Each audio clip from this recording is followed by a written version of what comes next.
YouTube, welcome back to Century Farm Organics channel. I'm your host Kyle, and today we have an exciting video because we are starting our war on weeds. We have a bunch of corn that's out of the ground, and we need to get some sort of weeding pass on that. And the weeding pass tool of choice today is the rotary hoe. So, what we got going on, yesterday I pulled into this field. It was a little tacky. I'll show you why. So, as you can see yesterday, my spoons were being covered in mud. That was not good because, like right here, here's a corn plant I took out yesterday. So, that is not something we want. We're going to lose some corn. You have to understand that. Every pass we do, we're going to lose some corn. We plant a little bit higher population. We might need to keep ticking up our population year after year because of that, but we have to get aggressive on weeds.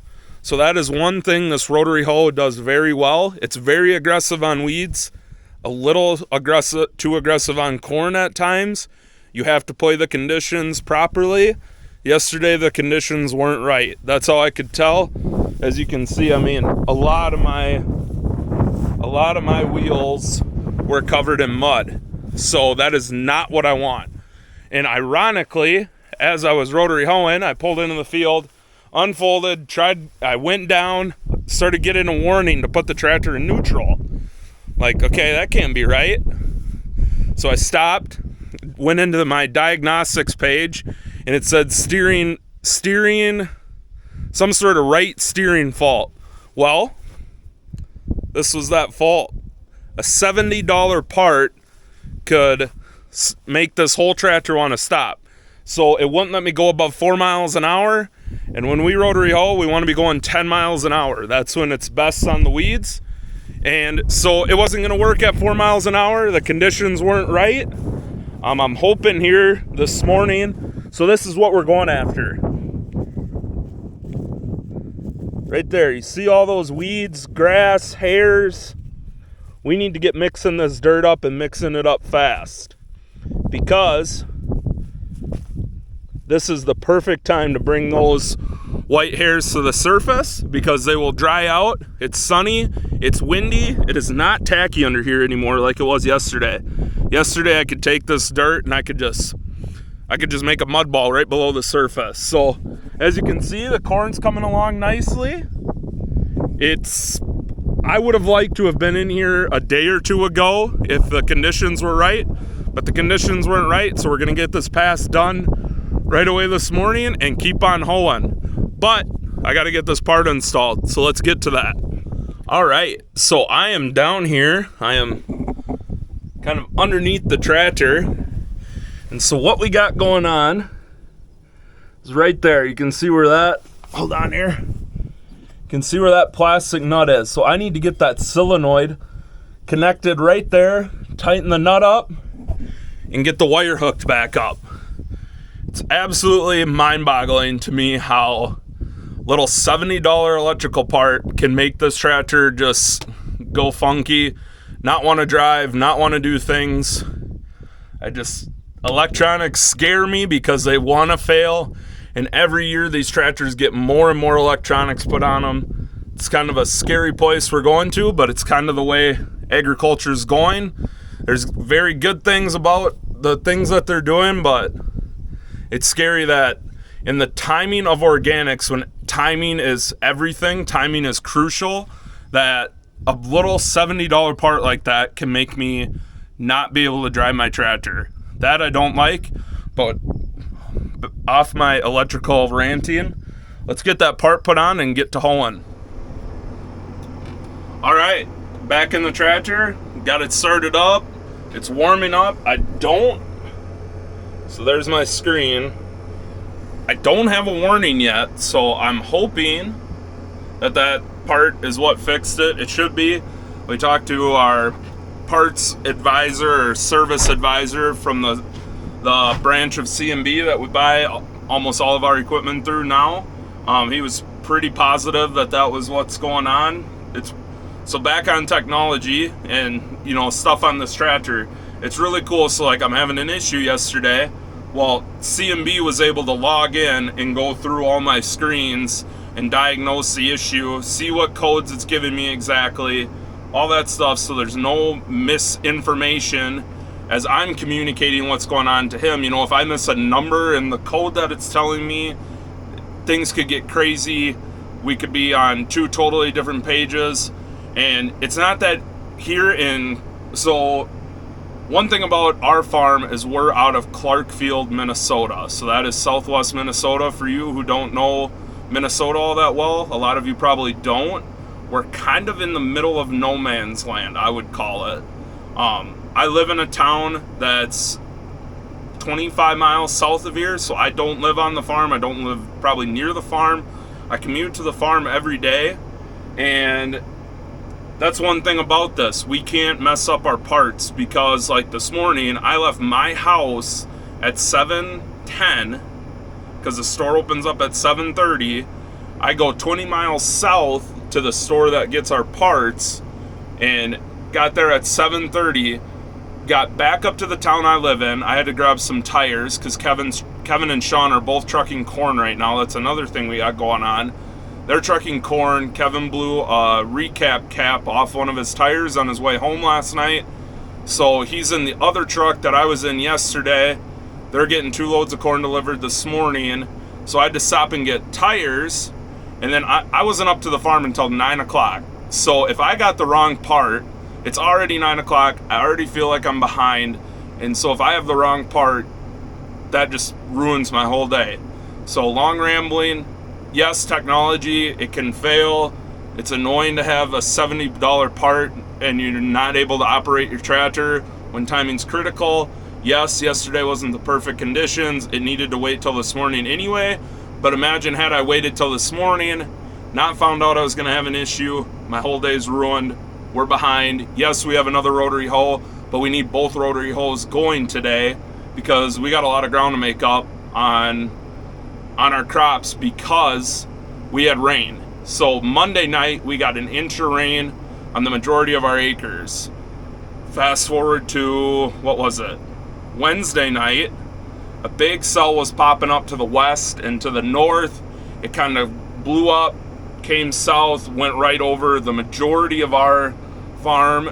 The majority of our farm is northeast of my location right now. We have some acres over here. Maybe a fifth of our acres are over here to the southwest. While southwest didn't get as much rain, we got 1.5 inches of rain that came down sideways. We might have even gotten more rain than that over at the farm where I was trying to rotary hoe that night. And yeah, we got a lot of rain. We have water standing over there. If you follow my Instagram, you'll see Jerry was running around unplugging inlets because it came down so fast. It took down all the trash in the fields with it and plugged intakes and spots. So we kind of have a mess, not gonna lie. But that's why we're playing catch up today. We're gonna fix some of those messes. From a weed standpoint, we're doing really well. I think our corn is getting a very good head start. We have a lot of heat, a lot of wind, just sunshine. The corn is popping right out of the ground, exactly what we want it to do. We want that corn to pop because we can keep the weeds at bay. Let's get that corn a good start and let's get going, get the corn out in front, and we can win the battle with weeds. But we got to get going. So that's what I'm going to do right now. I haven't gotten an error yet in the 5 minutes that I've been talking. So I'm going to put you guys down, get ready to go. Hopefully I can roll. Hopefully I don't have any issues and I can cover this field in a timely manner and we can get some acres covered today. So let's get to it. Quit talking. Let's go.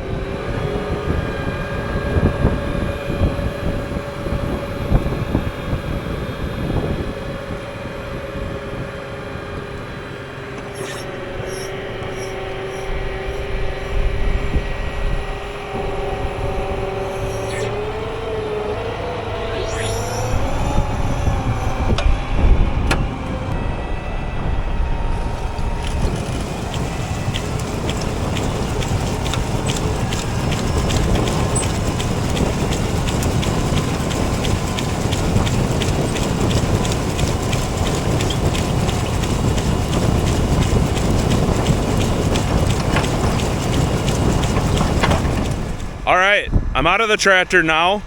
I wanted to show you guys kind of what's going on because I really need to get rolling in this tractor. I need to get this tractor moving because look at our weed pressure that we have coming.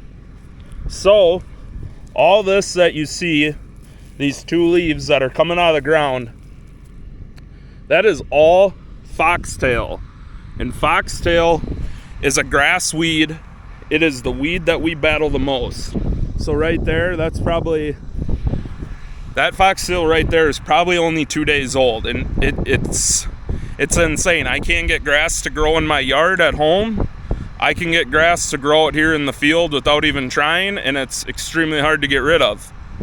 I don't get how that makes sense. Maybe I need to take a bunch of foxtail seed home and just plant that in my yard, but that's a conversation for a different day. All right, so over here where the rotary hoe has ran, you can see I'm getting some of those white hairs to the surface, like right there. That is a white hair that's come up to the surface right here.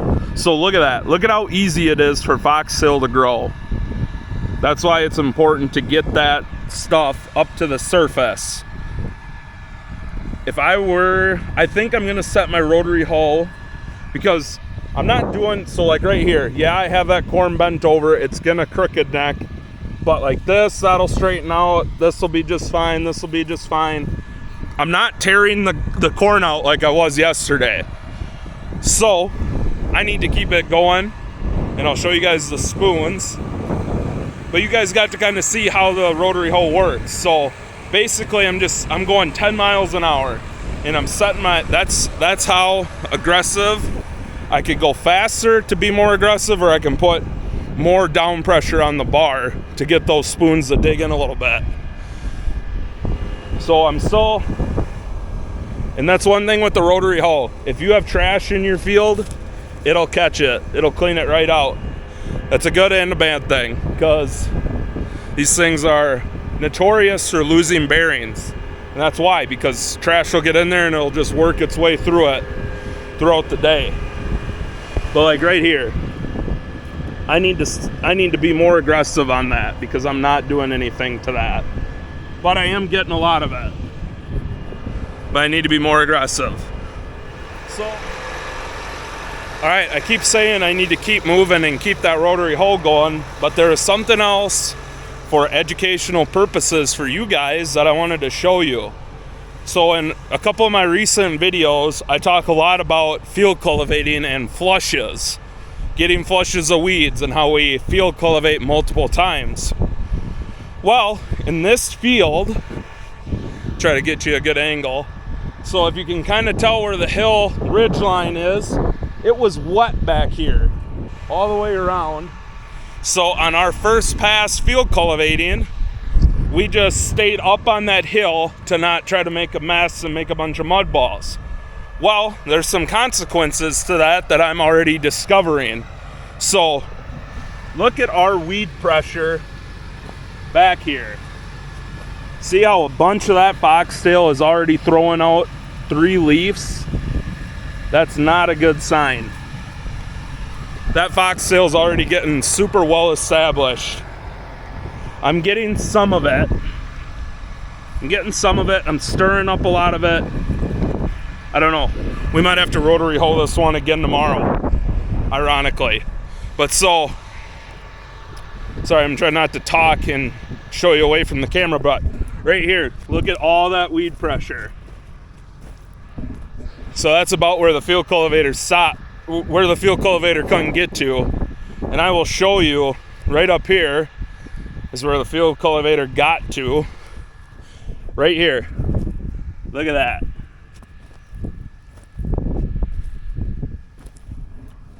So that's what I was talking about in my recent video.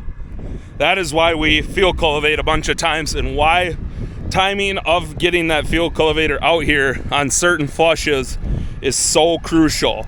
That is why we field cultivate so much. Everybody asks me, well, why are you field cultivating? Are you worried about taking moisture out of your ground because you're lifting and setting your ground back down? You're taking moisture out by doing that. Well, I would rather take moisture back because in Minnesota, we're not a dry climate. Typically we get average rainfalls, and we do just fine. I'm not so worried about that. These weeds are what worries me. Yeah, this field is gonna be worrisome to me. Hopefully we can contain it enough, still get a very good corn crop off of it, but foxtail is a big robber of nutrients and moisture. So late season, if we don't control this foxtail now, we will lose twice the amount of moisture we lost in doing an extra field cultivating pass. This was a special occasion. We just had to get done. We had to keep field cultivating. We chose to leave it and only hit it once. We're gonna face some consequences in this area. Hopefully we can manage the rest of the field very well and only see some drags and yield and stuff like that in those spots, but maybe we'll be able to manage it and take care of it well. That's why I'm recording us doing it. You guys will be able to follow along and see how we do. Alright, so this is where I'm gonna end this video. This is kind of my plan, just give you guys a little glimpse, talk a lot about the weed pass that we're doing and why, show you guys what it does. But yeah, on that note, if you guys follow my Instagram, which if you're watching this video and not following my Instagram, you really should be, because I teased on there how we have an 8RX hooked up to our planter right now. So one thing with our 2020 8345 RT, it is not steering straight. It's not steering the way we want it to be. There could be a multitude of reasons for that. On this 2018 8345 last year on the planter, it drove very straight. We had very straight rows. We don't know the difference. We don't know why. We've had deer out here. We've had techs out here. We're trying to figure it out. We're trying that 8RX right now. That drives a lot straighter than these 8RTs are driving. The downfall is they are very, very expensive. I honestly don't know what we're going to do. I don't know if we're going to buy that tractor, lease that tractor, what we're going to do. You guys will have to stay following along on both Instagram and YouTube. I'll keep you guys in the loop as I know information, but stay tuned. I will try to get a planning video put out. And on that note, I'm gonna end the video. Thank you for watching. Be sure to like and subscribe, comment, share with some family and friends. And yeah, I'll keep content coming to you guys. I'm gonna try to get out more than one video per week. I don't even think I've been hitting that lately, but times are busy, life's busy. I will focus more on getting more videos out and hopefully find easier ways to do that. I got a microphone just about set up on my other camera, so hopefully that gets a little bit better too. But yeah, thank you for watching. We'll see you in the next one.